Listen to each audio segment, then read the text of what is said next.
അതെ. തമിഴ് എങ്ങനെ അറിയാം? ഞാൻ കുറച്ചാള് ബോംബെയിലായിരുന്നു. ഓ അത് ശരി. ഞാന് സാറിനെ പരിചയപ്പെടണമെന്ന് പറഞ്ഞത് വേറെ ഒന്നിനും വേണ്ടിയിട്ടല്ല. ഇപ്പൊ അടുത്തായിട്ട് ഞാൻ അഭിനയിക്കുന്ന മലയാള സിനിമയിൽ സാറിനെ കൊണ്ടൊരു സംഗീതം ജയിച്ചാൽ കൊള്ളാമെന്നുണ്ട്. പക്ഷെ ഒരു പ്രത്യേകത വേണം. ഇതുവരെ ആരും കേട്ടിട്ടില്ലാത്ത ഒരു പാട്ട് വേണം. ആരും കേൾക്കാത്ത പാട്ട്? ഇതുവരെ ആരും കേൾക്കാത്ത ഒരു പാട്ട്.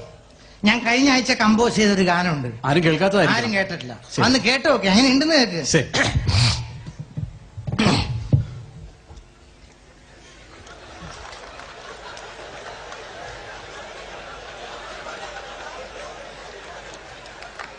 അയ്യോ പാട്ടെവിടെ? പാട്ട് കേൾക്കുന്നില്ല. ഈ പാട്ട് ഇന്ന് അവരാരും കേട്ടിട്ടില്ല.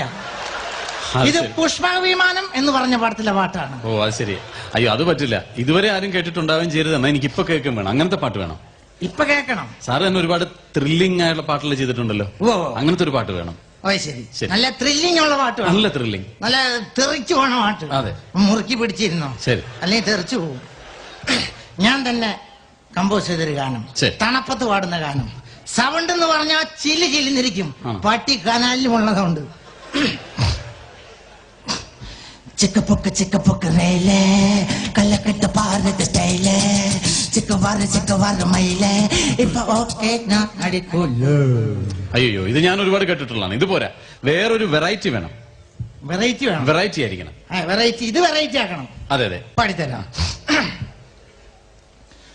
ചിക്കപ്പൊക്ക് റെയിലേ കലക്കിത് സ്റ്റൈലേ ചിക്കുവാറ് മയിലേ ഓക്കെ നടിക്കൂലേ ചിക്കുവാറ് മയിലേ ചിക്കുപ്പൊക്ക് റെയിലേ കലക്കിത് പാറത് സ്റ്റൈലേ ചിക്കുവാറ് മയിലേ ചിക്കുപ്പൊക്ക് റെയിലേ കലക്കിത് പാറത് സ്റ്റൈലേ ജീൻസ് പാന്റ് താം പോട്ടാച്ച് മോട്ടോർ സൈക്കിളിലെ ബന്ധാച്ച്. അയ്യോ നിർത്തണേ. ഇയാൾ എന്തോടോ ജീൻസ് പാന്റ് ഇട്ടിട്ട്